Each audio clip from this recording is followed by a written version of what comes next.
Look at him, eating whatever he wants, never gaining a pound, while I'm stuck with the boring special and can't lose an ounce. How's your lunch, man? Amazing. Yours? So good. Oh, I'm so happy for you. Cool, buddy. Weight loss isn't fair, but Mochi Health is. The affordable GLP-1 source that can fix your frustration with food. So, same time next week? No! Definitely. And your friends. Learn more at joinmochi.com. Mochi members have access to licensed physicians and nutritionists. Results may vary. Insurance isn't one size fits all. That's why customers have enjoyed Progressive's Name Your Price tool for years now. With the Name Your Price tool, you tell them what you want to pay, and they'll show you options that fit your budget. So whether you're picking out your first policy or just looking for something that works better for you and your family, they make it easy to see your options. Visit Progressive.com. Find a rate that works for you with the Name Your Price tool. Progressive Casualty Insurance Company and Affiliates. Price and coverage match limited by state law.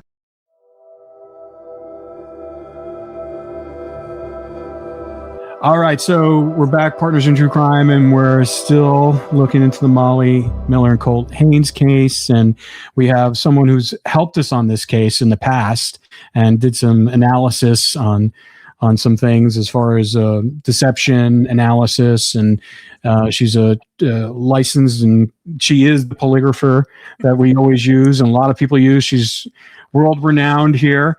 And Lisa Ribacoff. Mooney now. You were married when we had on the show, but now she's a hyphenated. So congratulations on all that and your new life. How things have been going, and what have you been up to since we talked to you? So since we have spoken, there's obviously a legal name change. I got married finally. My parents are quite thrilled. They're like, it's about time. Only took 38 years, but better late than never. And I'm living out now in the Las Vegas area, conducting polygraph examinations. Recently picked up a contract actually with federal probation. So I'll be working with rehabilitating sex offenders and making sure that they're adhering to their parole and probation terms, and make sure that everyone is doing what they're supposed to be doing. And if they're not, then they will be going back to prison. So that's kind of what's in my wheelhouse right now. Well, wow. That's important work. It is. Very important work. So since the last time we've spoken to you, I mean, we were knee deep into this case. Yeah. And since then, there has been some revelations and some discoveries that have happened in the last month and a half. They found some remains, 2 sets of remains, in not too far from where the car that was in the chase that Con was driving that was found, not too far from it. And so we're kind of circling back with some of the people that helped us on this and try to figure out, and explore what really happened here. And you were one of those people that came on early on, and because Paula had tons of recordings, and we were like, is this guy telling the truth? Do you think is he being deceptive? Talking about the tied to the tree one that we had you take a look at, which was kind of so sensational. I wasn't even sure what was going on there. And then we had you when they started accusing Colt's brother Jesse, which they're still doing, by the way, at the end of the day, we're going to, who knows what's going to happen, but he, according to law enforcement officials that we've spoken to, that they've questioned him, and they're probably can continue to question him, but still they have no reason to believe that he was involved in it. And he's been on our podcast numerous times explaining his story and being brutally honest. So just wanted to give you those pieces of information about the remains, and wanted to know what you think, because you're in the, you're true crime professional. I mean, you're in these investigations, you're brought in on these things. A lot of times when people disappear and then people's bodies disappear, the likelihood of them finding anything is very remote. And the fact that they did find something and they believe that it could be Molly and Colt, I mean, what does that make you think? I mean, what goes through your mind? The first thing that comes to mind is that I genuinely hope that these remains are of them, because this is the first time that there has been a possibility of both 2 sets of remains being found together, especially in the location of where the accident took place.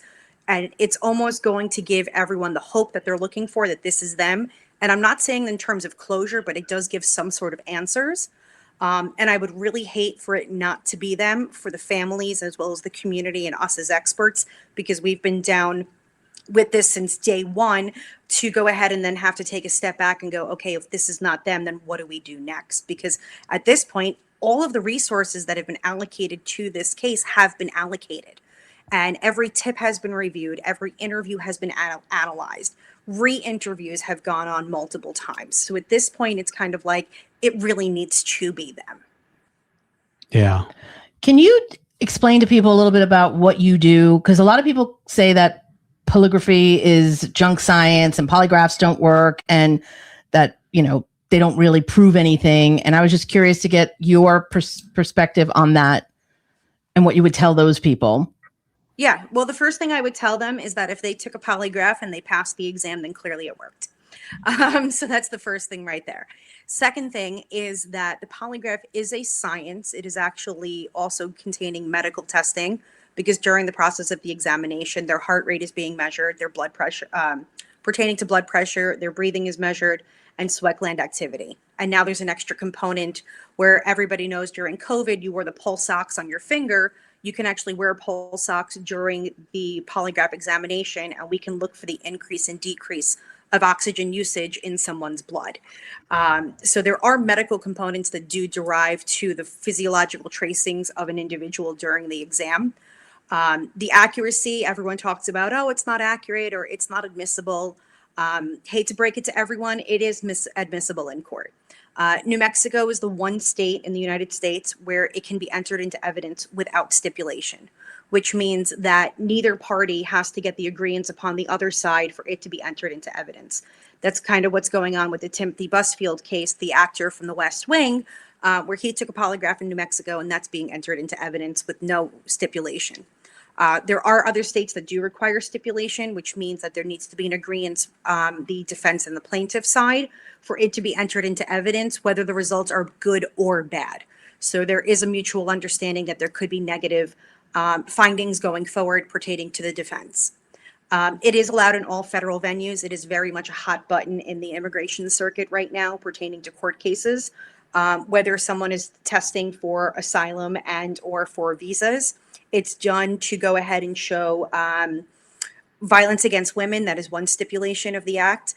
There is also another one pertaining to illegitimate and fraudulent marriages, but mainly it's being used right now to test point of entry of, is the narrative on which the person is saying they entered the country actually the way that they entered the country? So it's, for example, on this date, did you get on an airplane and fly to, let's say, JFK? When you got to JFK, did you present yourself to an immigration officer? And the third question would be, did that immigration officer allow you entry into the country? So you're going ahead and just testing the narrative of what the individual said that happened.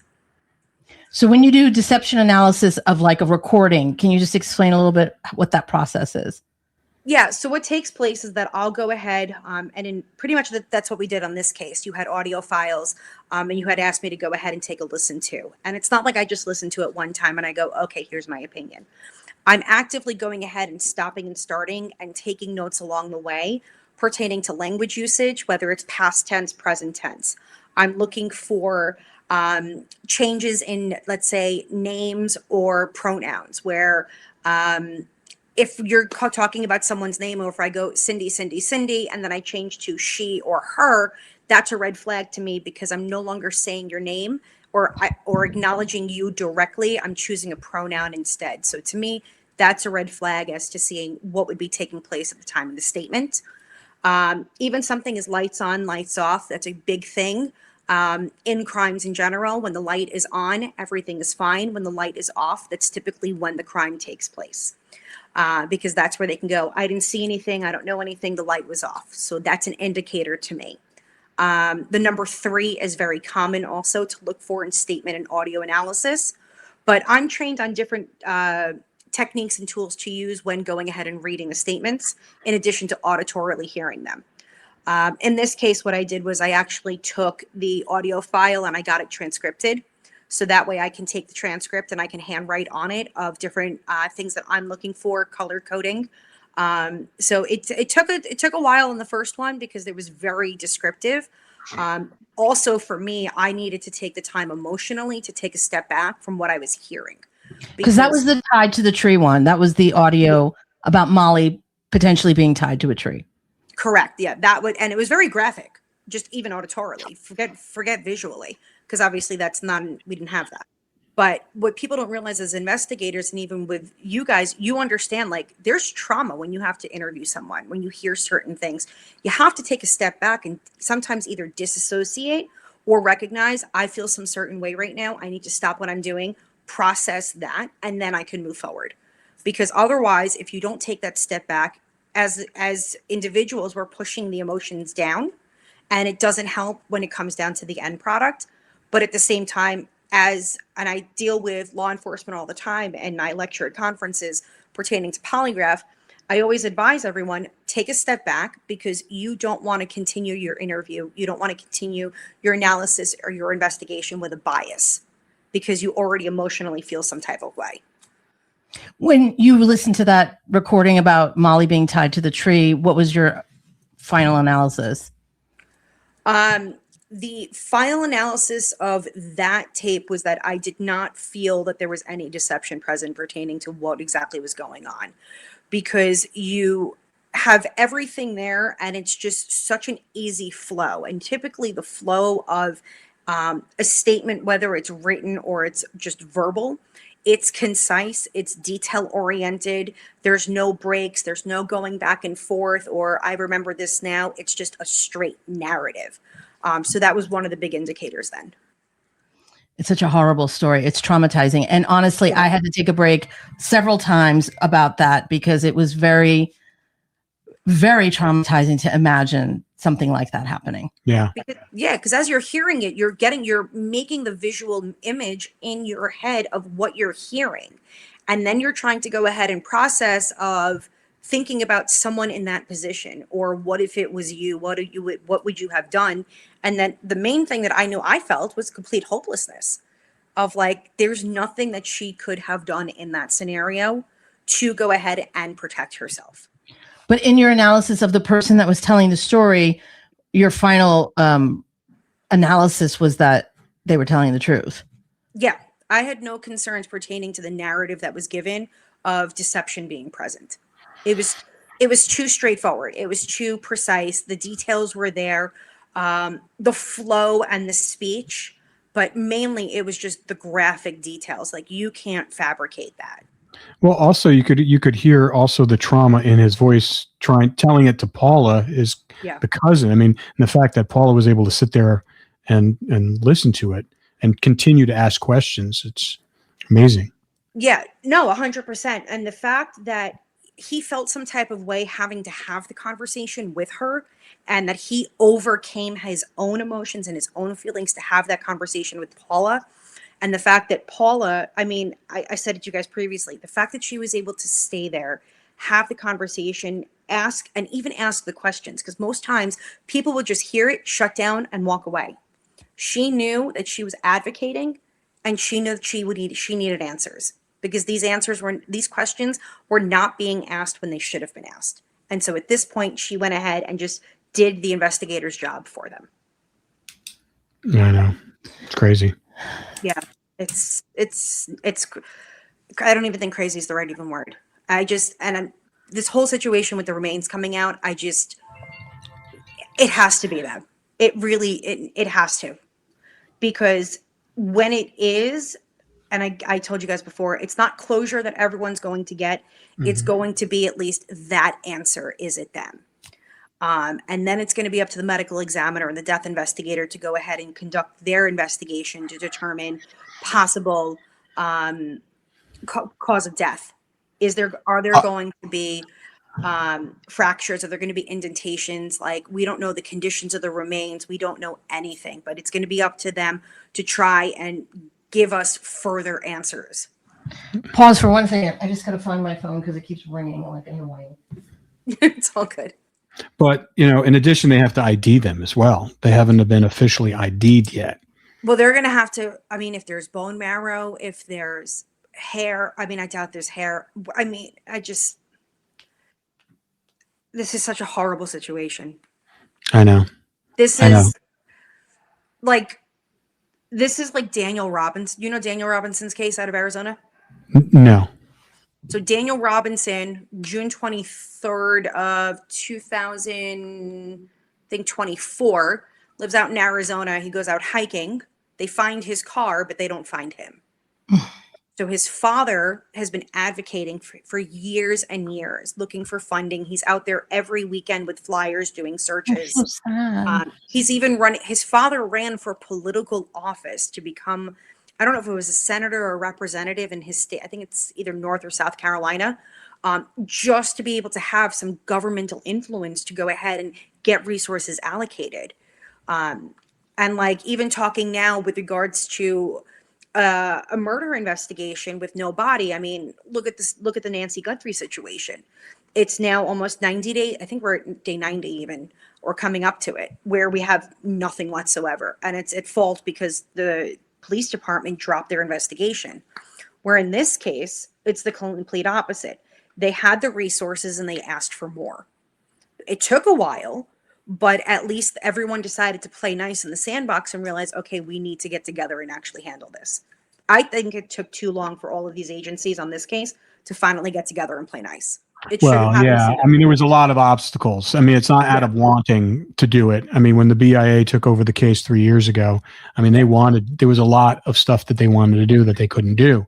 And it wasn't until it took them that amount of time to really kind of garner all the horsepower and the access that they needed in order to do it. And they were, and they knew they were only going to have one shot at it.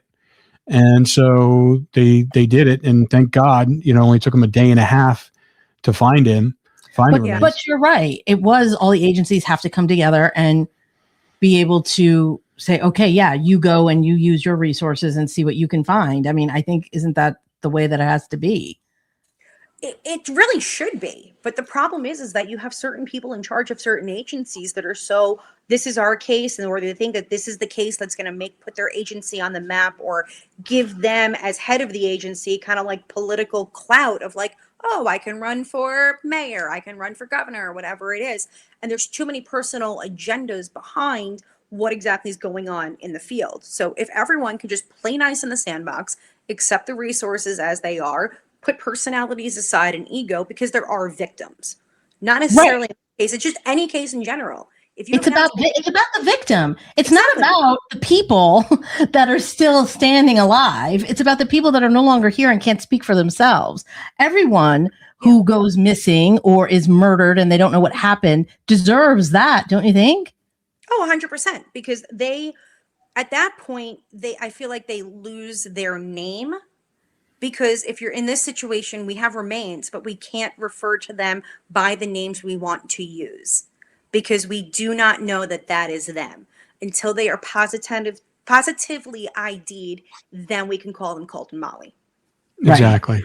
And that is the frustrating part because everyone wants to give them their name back. And that's how it's been since day one. Yeah. But we can't do that.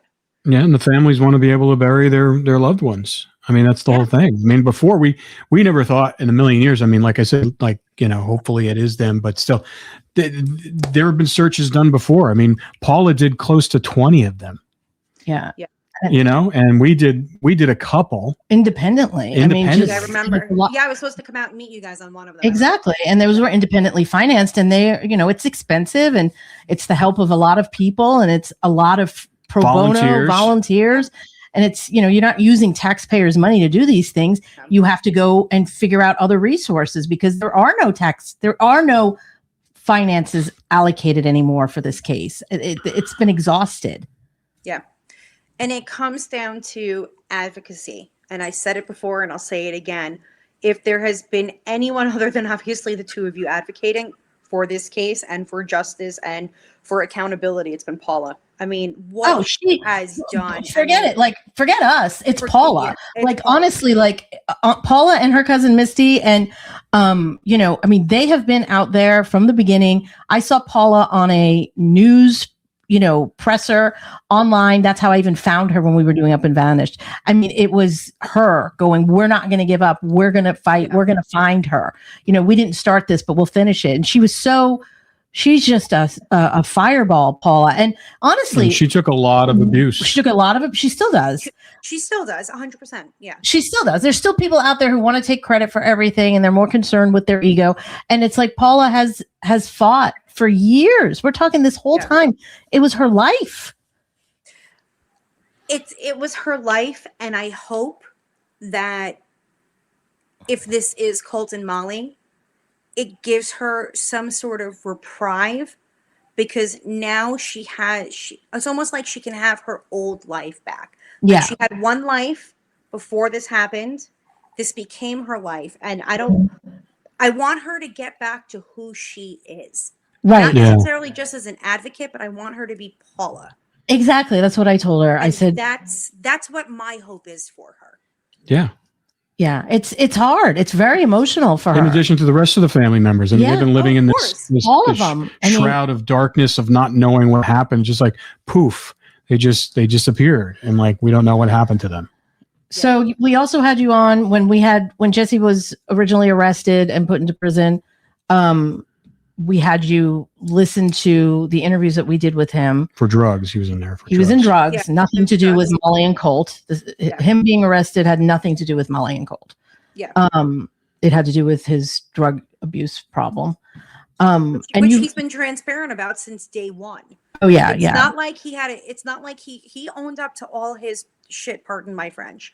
Like, he's never not been transparent with you guys or on any of those audio tapes. He has been laid everything out on the table. He's like, listen, I know I have a tendency of being a shitbag. I know the things that I've done, but I'm not going to cop to something that I didn't do. And that was the biggest kicker for me, of knowing his criminal history and what he's been through, the system in and out, things like that. He was forthcoming. He's like, listen, if I did it, I own up to it. But I'm not going to cop to something that I didn't do, nor would anyone else. But he was advocating for himself hard, showing the fact of, listen, I did the drugs. This is the information I have. This is the knowledge. And I'm willing to tell you what I know. Because, again, he didn't have to cooperate. No. But he chose to. No. He wanted to tell his story. Yeah. I mean, he actually interviewed with us when we first did the documentary on this. And I can't remember if his interview even made it. I don't think it did. But, I spent like 2-3 hours with him, just talking to them off camera and stuff like that. And he was very forthcoming. He said, I do not have a good past. I have been in and out of jail for drugs. I steal money. I steal cars. I've stolen motorcycles. I've done all kinds of bad things. I mean, he's definitely admitted to it. But when you listen to his recording, what did you think of deception analysis of that recording? The first thing that I thought of that came to me was the fact that he was genuine. He was giving his side of the story and sitting for the interview for the right reasons. You can understand, and I can kind of hear from everything from start to finish, there was no ulterior motive.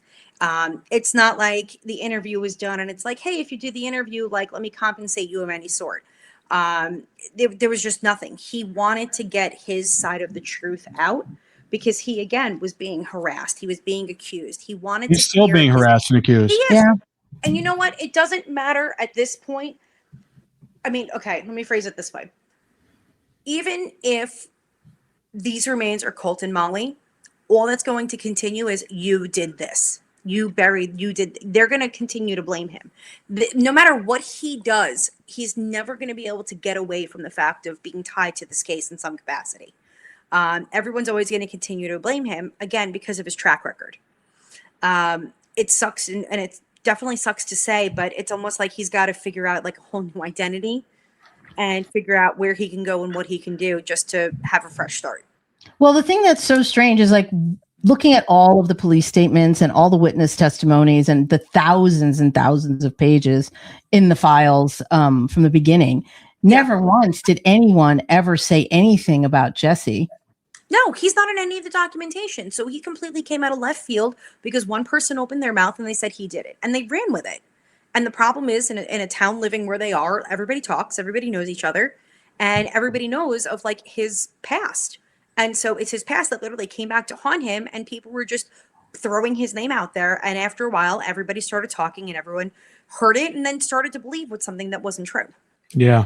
Because I've interviewed, listen, we talked to killers every week. We talk to serial killers and like all the time. And like, I would be shocked if it came out that he did it. Cause he's just so, I don't get that gut feeling that he did this because he's being so forthright. I mean, unless he's a really friggin' good actor.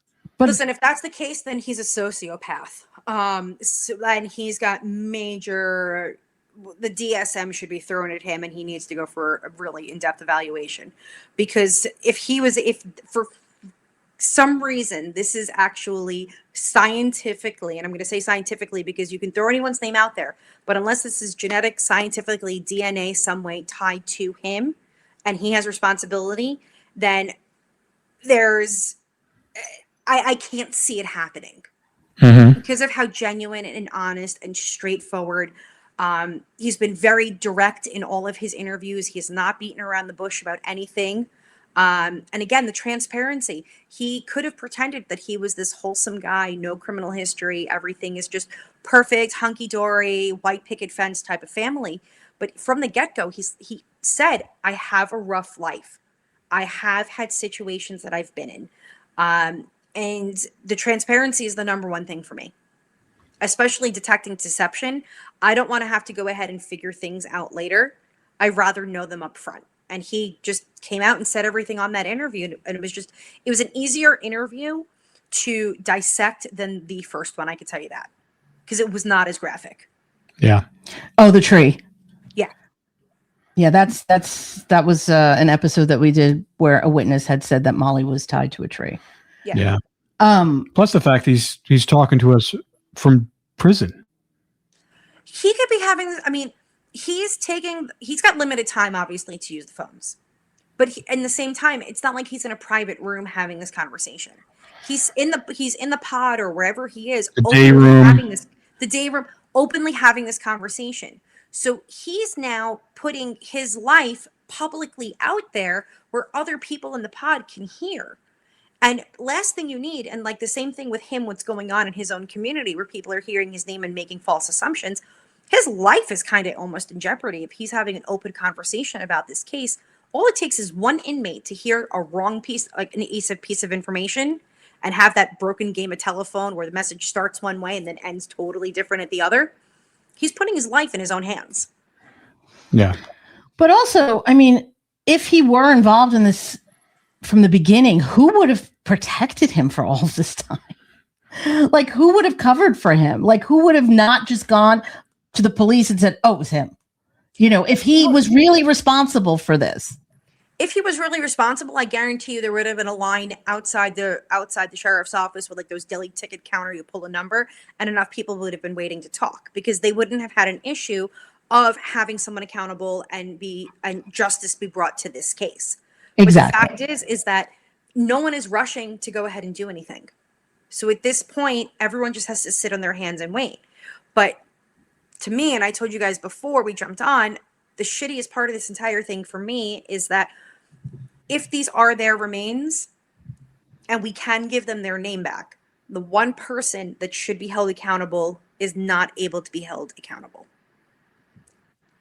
And that's the crappiest part, because at what point is there justice? Yes, we have their remains. We know who they are, but where is the justice for the families? Yeah, you may never see it. This case is so disjointed and diluted. Yeah. And, even now, this investigation that once they find out who these remains are, it's like the beginning of the investigation all over again. Oh, yeah, 100%. You're starting from scratch because now you at least know who the victims are. Then you have to go back and play the first 48 hours in that terms of, okay, we have victims, we have remains. Now we have to figure out how did they get here? And then they have to go back into the case files. They have to go ahead and do a timeline of is there any documentation in the file citing them as being in this area? And it's a reverse engineering type of situation. Yeah. Well, they have the phone records. We have the phone records. This, and but who knows how this is going to play out? It really is. It's just all we know is that there's more questions than answers, even now that they've found bodies. And like I said, Cindy and I, we never thought I don't think Paula even thought that they'd ever find the bodies. Because from what we were getting told early on, was that these horrible things that they did to the bodies, Horrible rumors. you know, to kind of dispose of them, you know, feeding them to hogs, putting them in caustic acid, all of these things that are just horrific that you only see on movies. And you think that how could that happen in real life? And now that they found remains, it just kind of leads to beg the question, the fact that, you know, it wasn't as crazy as we thought it was. It looked like because we're not even sure how they were buried, whether they were partially buried. Well, we don't know if they were far apart or where they were close together, or, you know, were there clothes, were there on them? You know, it's like, you know, how many pieces did they find? And, you know, because usually in like wildlife usually pulls that stuff apart and moves them from one location to another. So there's so many questions. Yeah, well, you raise all good points. It's what are the conditions of the remains? I mean, if there's clothing on them, obviously, then skeletal wise, there's more security per se, because you have something covering them. But again, with wildlife, I mean, you can end up with bones scattered. You could also end up with maybe just one pile of bones, and then they have to ID and kind of rebuild the skeletons that way. It's going to be This podcast is supported by MIDI Health. Are you in midlife, feeling dismissed, unheard, or just plain tired of the old healthcare system? You're not alone. In fact, even today, 75% of women seeking care for menopause and perimenopause issues are left entirely untreated. But it's time for a change. It's time for MIDI. MIDI's not just a healthcare provider. It's a women's telehealth clinic founded and supported by world-class leaders in women's health. Their clinicians provide one-on-one, face-to-face consultations where they truly listen to your unique needs. They offer a full range of holistic, data-driven solutions that isn't one-size-fits-all care. This is care uniquely tailored for you. At MIDI, you will find that their mission is clear: to help all women thrive in midlife, giving them access to the healthcare they deserve, because they believe midlife isn't the middle at all. It is the beginning of your second act. Ready to feel your best and write your second act script? Visit joinmidi.com today to book your personalized, insurance-covered virtual visit. That's joinmidi.com. MIDI, the care women deserve. At DSW, we ask the important questions, like, what shoes are you going to wear? Whether you're prepping for wedding season, festival season, or just planning the ultimate vacay, the right shoes can make or break an RSVP. So own the moment. You've got big plans, and we've got just the shoes. At the perfect price, of course. Get ready to get ready with Designer Shoe Warehouse. Head to your DSW store or DSW.com today, and let us surprise you.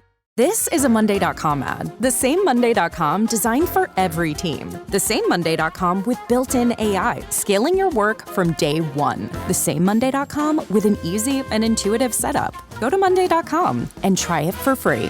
Eczema is unpredictable, but you can flare less with Ebglyss, a once-monthly treatment for moderate to severe eczema. After an initial 4-month or longer dosing phase, about 4 in 10 people taking Advocacy achieved itch relief and clear or almost clear skin at 16 weeks. And most of those people maintain skin that's still more clear at 1 year with monthly dosing. Advocacy, lebrikizumab LBKZ, a 250 milligram per 2 milliliter injection, is a prescription medicine used to treat adults and children 12 years of age and older who weigh at least 88 pounds or 40 kilograms with moderate to severe eczema, also called atopic dermatitis, that is not well controlled with prescription therapies used on the skin or topicals, or who cannot use topical therapies. Advocacy can be used with or without topical corticosteroids. Don't use if you're allergic to Advocacy. Allergic reactions can occur that can be severe. Eye problems can occur. Tell your doctor if you have new or worsening eye problems. You should not receive a live vaccine when treated with Advocacy. Before starting Advocacy, tell your doctor if you have a parasitic infection.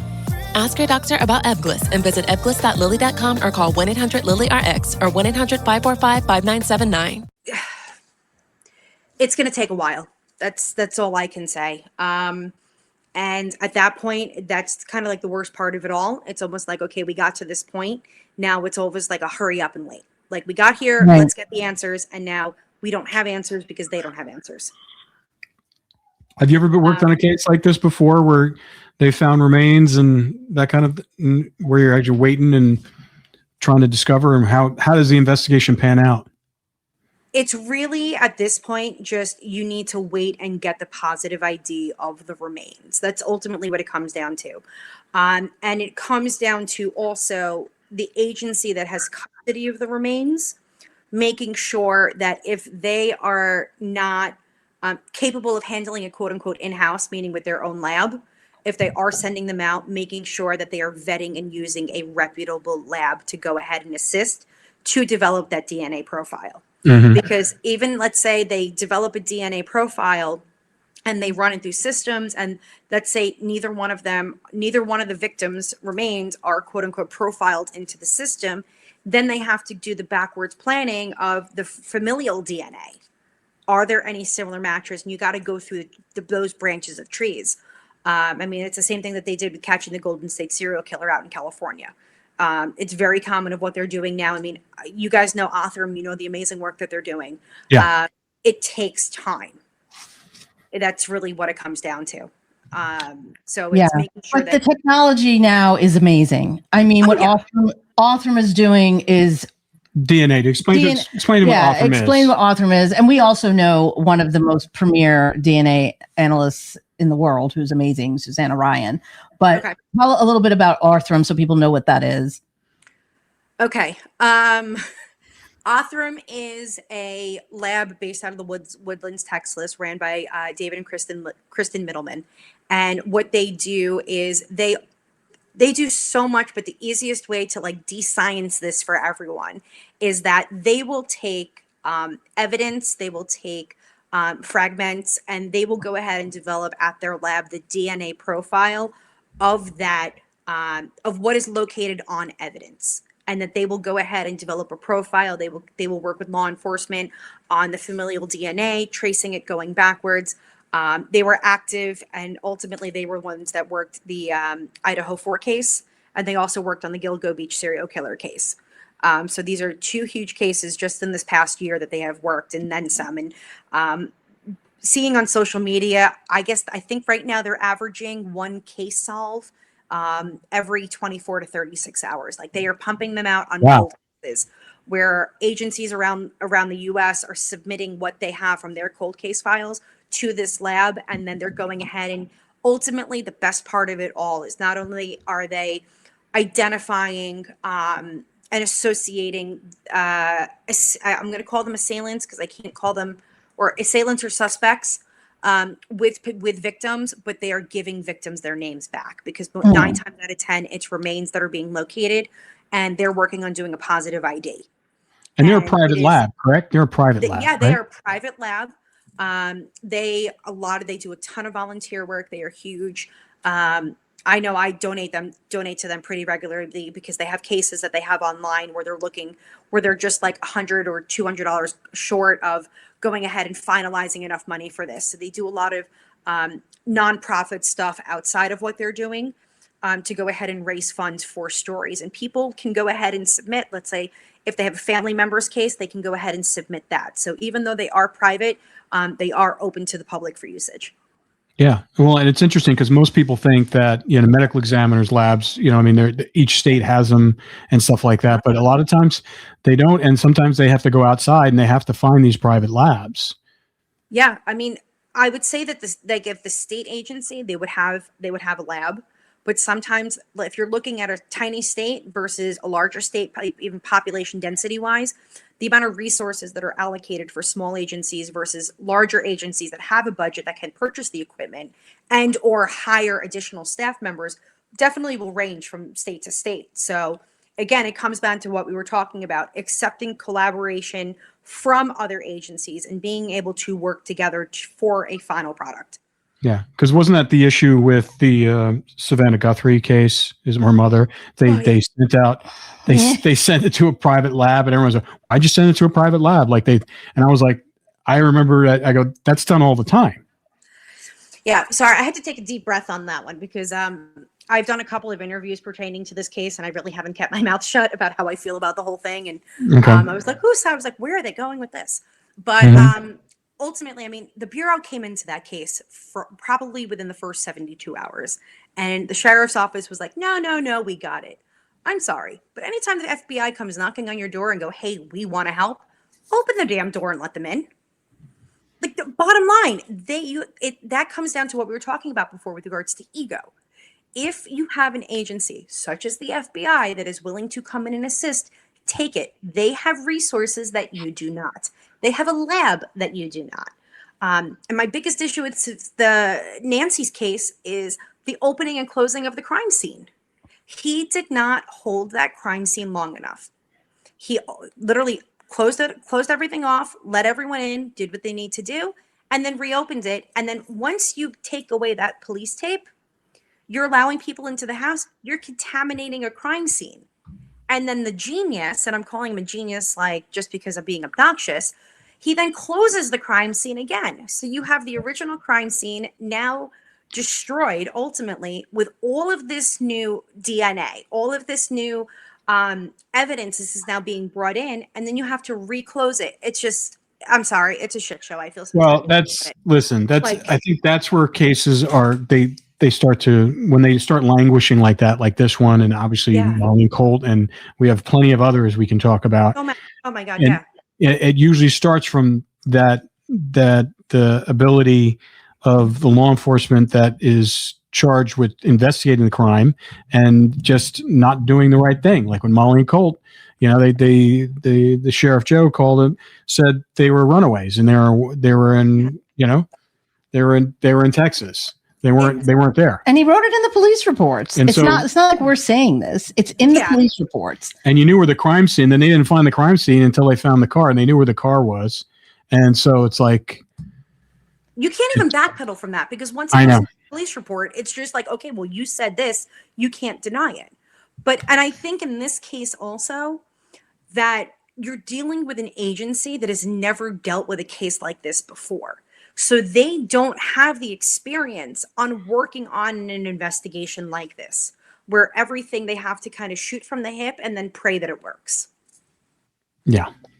Or just not do anything is what happened. Well, yeah, I didn't want to, kind of drag their feet, and then until it was too late. And then, there's crucial moments. When you look at those phone records, we've gone over these phone records numerous times, and Jody Barth, who's a retired Illinois State Police and coroner and death investigator, she actually put together this amazing document where it basically took all the people that called Molly and Colt, and Molly and Colt called too, in those 2 days, those 24 hours, those 2 days.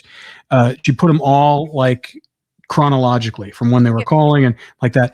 You wouldn't believe it. It's like 2 or 3 pages long. And the amount of phone traffic going on between between Molly, between Colt, between all these other people, it was just like, it was like a switchboard lighting up.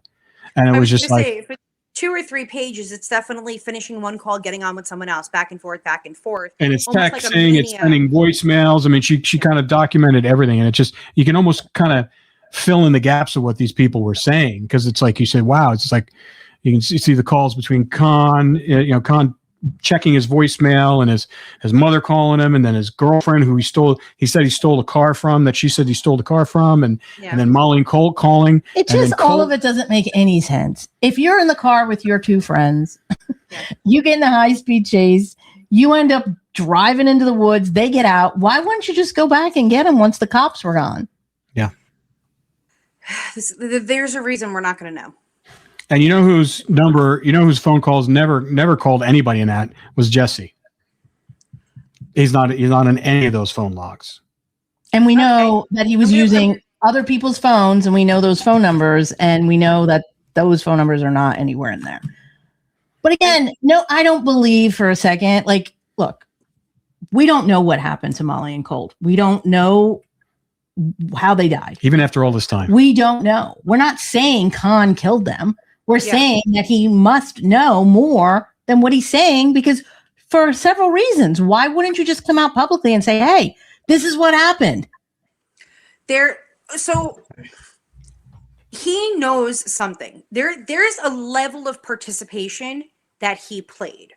Maybe he did not go and actually do the action that caused their death, but he could have been a participant in the room, in the field, wherever it is, and he observed something. So it could be that maybe he did not go ahead and actually conduct the action, which did then go ahead and cause their death. But the fact that he could have been a participant, which makes him just as guilty because he did nothing to stop it. Well, I mean, the fact that these three friends who were looking for Colt and Molly went to him and his house and with Colt on the phone. And he wouldn't tell them where, he told them, oh, it's down by where we stole that other Mustang. But he didn't say, oh, here, I'll come with you. Wouldn't you just go with them and say, here, this is where it was. I'll show you. Well, yeah, no, 100%. Then it would be like, okay, yeah, sure, no problem. I know where they are. Like, hop in my car or let's go for a walk. I'll show you where they are. That's the normal behavior versus every other excuse that he gave is a different story. It's either him trying to cover up, which I'm guaranteeing the fact that it is, that he didn't want to go ahead and be like, let me show you. Or B, something was still taking place that he did not want to have anyone else be privy to. Yeah. Because it wasn't like the cops were coming and looking for him. It was his friends. It was his friends. So it's not like he didn't have to worry about getting arrested by his friends, and he didn't have to worry about could easily. And then they asked, they go, can we drive through your property? And he said, no, you can't. So it's because it was a quicker way to get there. So they had to go all the way around, and I don't even think they got to the place. I don't even think they got to the area where it was. But the fact that they were calling up until with Molly, 9:30 in the morning, and I think Colt, there was a couple phone calls after that, and then all of a sudden their phones went dead. Obviously, either by battery or something else. They were turned off and they were taken. Yeah. I mean, I would hate to think that if these remains are them, that someone initially, when the crime had taken place, has kept trophies. That would possibly just be even worse than anything. And I think, who knows what searches have been done at cons? Has anything been inside the house, outside the house? They did some preliminary searches. They searched under this area where they just had put a dog run on, and they did, but it was nothing, and I'm not even sure who did it. I'm not even sure if it was OSBI or if it was Love County Sheriffs. Obviously, his cousin is. I mean, let's be clear though.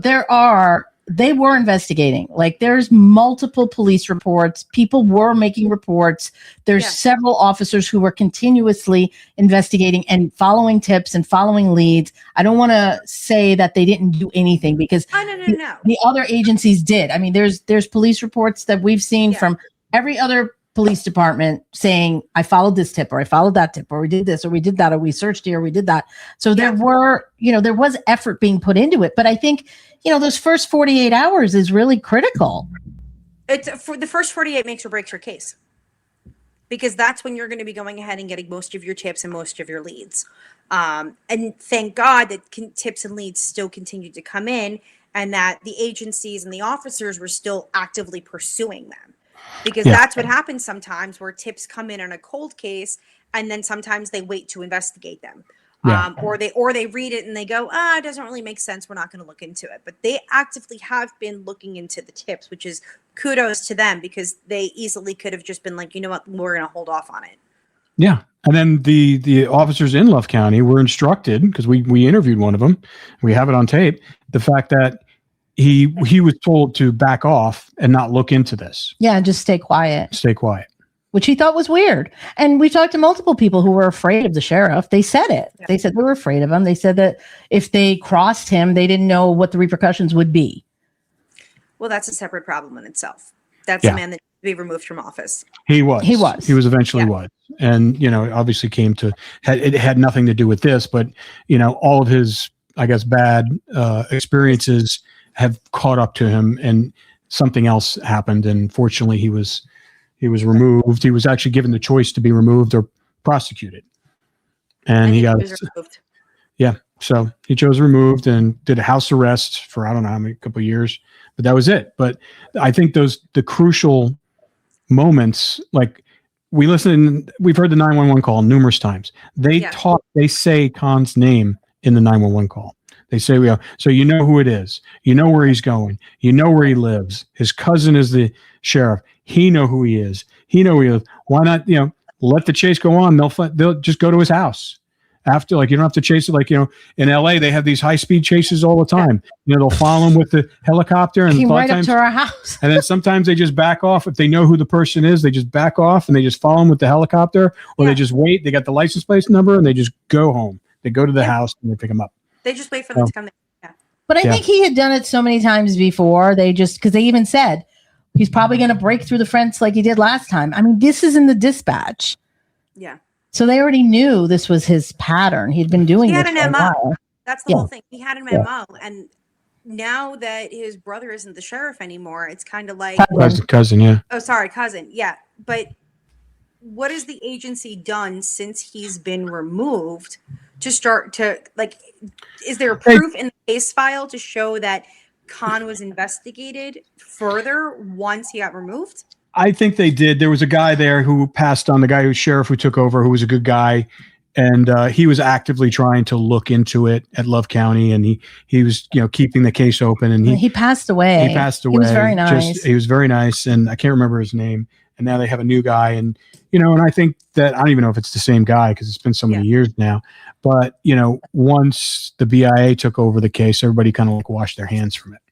And so, and we're not privy to what they're doing. I mean, that's an active investigation, and that's their business. But we can only hope that there's justice served. I mean, the whole point of shedding light on these cases is to keep them in the media, to keep them alive, because without anyone talking about them, no one would even know what happened. It's actually funny because I don't remember who I was talking to about this whole Savannah Nancy thing and everything else. And it's this, and I'll say it here again. If these cases did not have public outcry or public attention, like, so the podcast is focusing on this, you guys are keeping that case out there. If the resources such as that are not being dedicated to other cases, then those are the cases that fall through the cracks. No one hears about them. No one talks about them. You don't keep the names of the victims present, and you don't keep them in law enforcement's pockets. So it's definitely the advocacy of family members, of podcasters. Paula fought.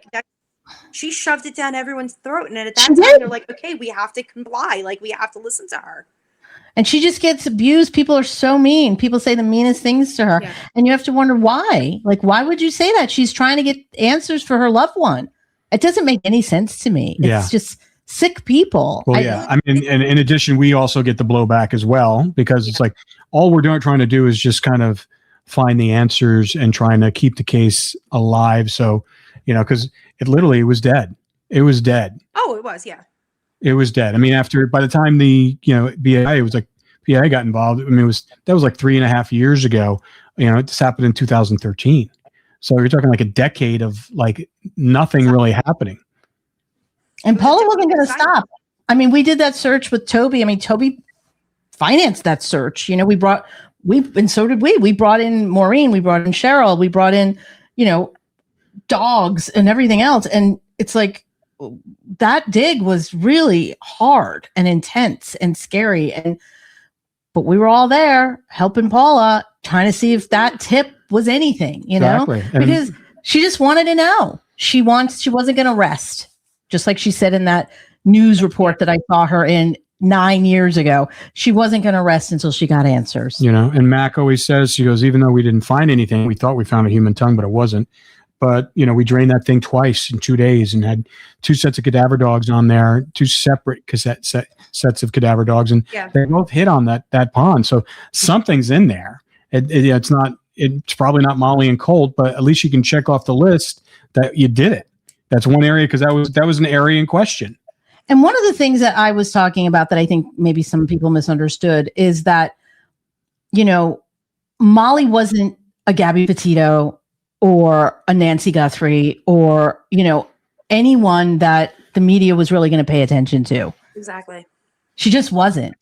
And a lot of that is because that she was living, a lifestyle that some would be judgmental about. She's a small town girl. She's a small town girl. She was also Chickasaw. And the media just wasn't paying any attention to it. And the fact that immediately the sheriff said that they were runaways. I talked to the reporter who had spoken to Joe Russell right after this happened. And when she told me, she goes, I feel terrible. She goes, he told me they were runaways and I believed him. I reported it because she saw him as a law enforcement individual with the case facts, and just because he made an assumption, it was inaccurately reported. And that's why you always have to trust your sources, and not only trust your sources, but you got to vet your sources. Right. And which we do. And obviously we all, the three of us, know that we need to vet our sources, but it just also comes down to making sure that in terms of even Paula's situation, whatever people are reading, they have to understand that if it's on the internet, it's not always true. Exactly. And so people talking crap about Paula, talking crap about Jesse, you can't do it under assumption, because until you've sat down and had a conversation with either one of them, then you can go ahead and then make your own assumption. But you can't make an assumption on basis of what everyone else is saying.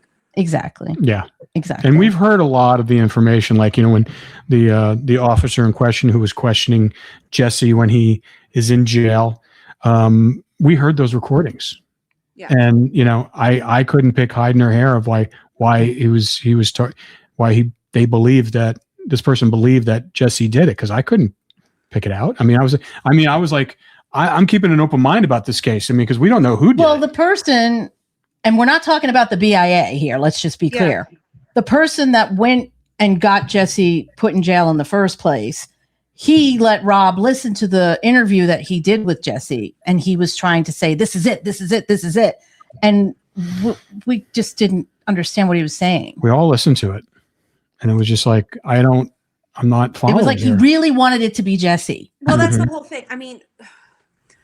So you guys are fully well aware of like the Reed interview technique and the percentages tied to false confessions, because sure.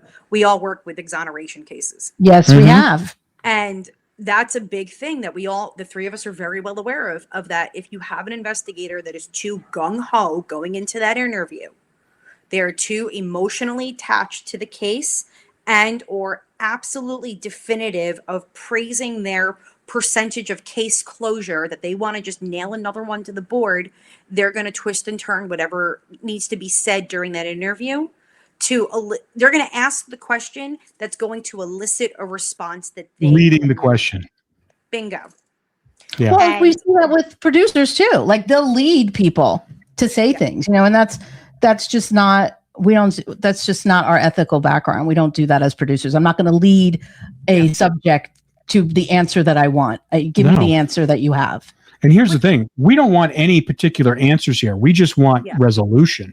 We're not looking for we're sitting there torches and we don't listen. We have no investment in this case other than just finding the answers. No idea how these two young people died. We don't know how they died. All we're doing is reporting what we've been told and what has been recorded. And what evidence has been produced, which you've had an opportunity, not even just you guys, but you went about it in terms of you found subject matter experts in those specific things to conduct a professional analysis and provide that analysis to you and to everyone. So it's not like there's a general bias or whatever your thoughts are. Like, yes, you're entitled to your own opinion, but this isn't just about you guys and what you're thinking and what you're doing. You're bringing you're doing it how it needs to be done.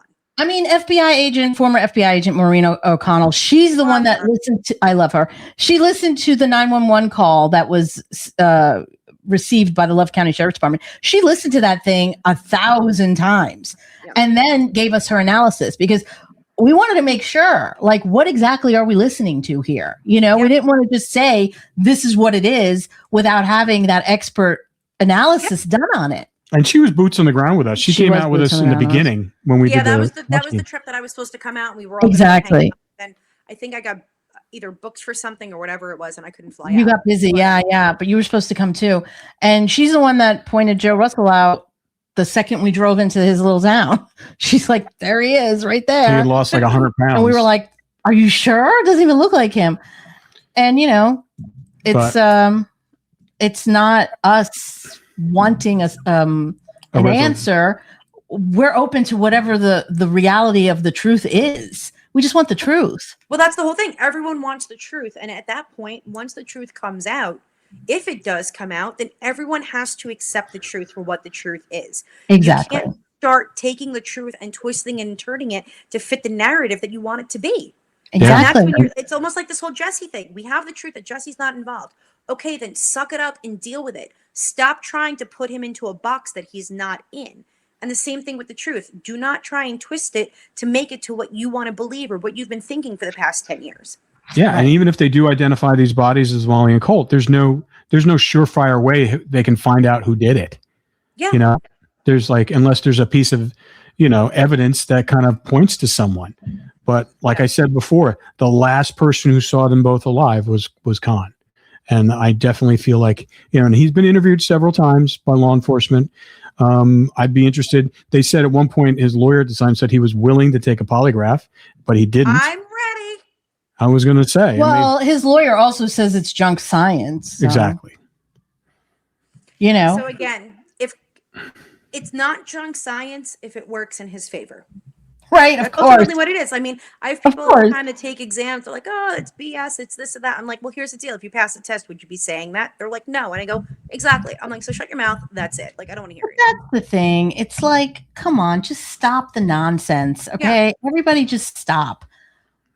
Who's the last person to see these people? Him. Why didn't he just come out and say, hey, I'll take you there? Like, there's no reason for any of that. We're not saying he did anything to them because we don't know. We don't know. We don't have the proof. I do feel that he knows more than what he's saying. I mean, that's just logic. We can make an inference on the basis of what we know pertaining to what he said in interviews and what other people have said. But until we actually have the scientific proof, then we can only make an inference. And we could only and you can't our make opinions and an inference are not fact. No, it's not fact. We don't know what happened to Molly and Colt. We don't know how they died. And the people who think they do don't know either. No. No one knows. Because even the people investigating the case right now don't know. Yeah. Because if they may have, they're following leads. What? No, I was going to say, if they knew what happened, then we would be in a totally different ballgame. Exactly. Yeah. But anyway, thank you so much for taking the time. Great to see you. And then we'll have to see you. Yeah. Hi, everyone. Thank you so much for watching today. If you want to see more of Lisa Ribacoff in our past interviews with her, where she's analyzed witness statements and Jesse Haynes' interview, you can find them at season 1 of Partners in True Crime, episode 53, episode 26, and episode 14. We thank you all for your support, and we're so excited to hear from you. We love getting your questions and any of your comments. So keep it up. Thank you. Bye-bye.